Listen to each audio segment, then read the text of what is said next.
بسم اللہ الرحمن الرحیم۔ میرا نام عائشہ ہے، میں اسلام آباد کی رہنے والی ہوں۔ میرا ایک بھائی ہے جو دبئی میں انجینئر ہے اور ابو ڈاکٹر ہیں۔ میں اور امی گھر میں ہوتے ہیں۔ یہ میری ستیلی ماں ہے۔ میری ماں مر گئی تھی۔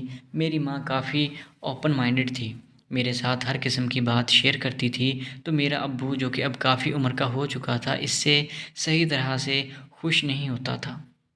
میری امی کی عمر 35 سال تھی اور میری عمر 18 سال تھی۔ ایک دن میں اور امی گھر میں بیٹھ کر باتیں کر رہے تھے تو امی مجھے باتوں ہی باتوں میں الجھ پڑی تھی۔ جیسا کہ میں نے بولا تھا کہ میں اور میری امی کافی اوپنلی گپ شپ لگا لیتے تھے، تو امی بولی کہ ایک تو میری زندگی برباد ہوئی اتنے بوڑھے آدمی سے شادی کر کے، اور اوپر سے تم لوگوں کی نوکرانی بن کر رہ گئی ہوں۔ پھر میں نے امی سے سوری بولا اور اسے منایا۔ پھر رات کو ابو کا فون آیا کہ وہ ایک ہفتے کے لیے کراچی گیا ہوا ہے اسپتال سے کسی کام سے۔ میرا ابو اکثر 2-3 دن مہینے بعد کراچی جایا کرتے تھے اور امی کال بوائے کو گھر پر بلایا کرتی تھی۔ میں نے خود بھی کسی سے نہیں کروایا تھا اور نہ ہی مجھے پتہ تھا کہ امی ایسا کچھ کرتی ہیں۔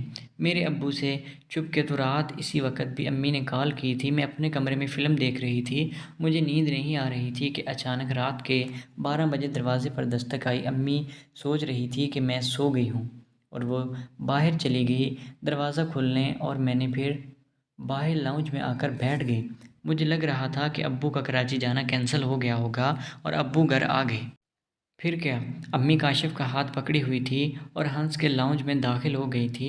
کال بوائے کا نام کاشف تھا، خوبصورت نوجوان تھا۔ مجھے دیکھ کر امی کا رنگ پیلا ہو گیا اور لڑکا مجھے دیکھتے ہی جانے لگ گیا تھا، کیونکہ اسے پتہ تھا کہ امی سب گھر والوں سے چھپ کر یہ کرتی ہے۔ تو امی نے اسے روکا اور میں اسے بولی کہ امی یہ کون ہے؟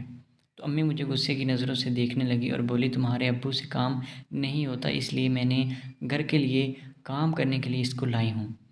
میں نے آپ لوگوں کو پہلے ہی بولا تھا کہ میں اور میری ماں ایک دوسرے سے بہت زیادہ فری تھیں۔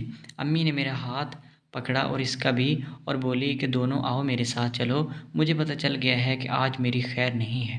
میں نے امی کو بولا تھا کہ میں بیمار ہوں۔ وہ بولی تم آؤ تو صحیح، مجھے بہت ڈر لگ رہا تھا۔ تو امی بولی ڈرو نہیں، کیونکہ امی بھی میرے ساتھ ہی تھی۔ پھر مجھے تھوڑی سی تسلی ہو گئی تھی۔ جب کمرے میں چلے گئے تو امی کاشف کو بولی کہ واش روم میں جا کر فریش ہو جاؤ، اور مجھے گلے لگ گئی۔ تو میں نے پہلے اپنے موبائل پہ جن بھوت کی ویڈیوز دیکھی ہوئی تھی، پہلے امی مجھے گور کر دیکھنے لگ گئی تھی، پھر امی نے میرے سر پر ایک انگلی رکھی اور میرے پورے بدن میں خوف دوڑنے لگا اور مجھے بہت ڈر لگ رہا تھا کہ اچانک کاشف واش روم سے نکلا اور ہم دونوں کو ایسے دیکھ کر ہکا بکا رہ گیا۔ اتنے میں امی بولی آؤ میری جان، آج مجھے نہیں میری بیٹی کو۔ تو دوستو، امید ہے کہ آپ کو آج کی کہانی کیسی لگی ہوگی۔ امید ہے کہ ویڈیو اچھی لگی ہوگی۔ اگر ویڈیو پسند آئی تو ہمارے چینل کو سبسکرائب کریں۔ ملتے ہیں اگلی ویڈیو میں، تب تک کے لیے اللہ حافظ۔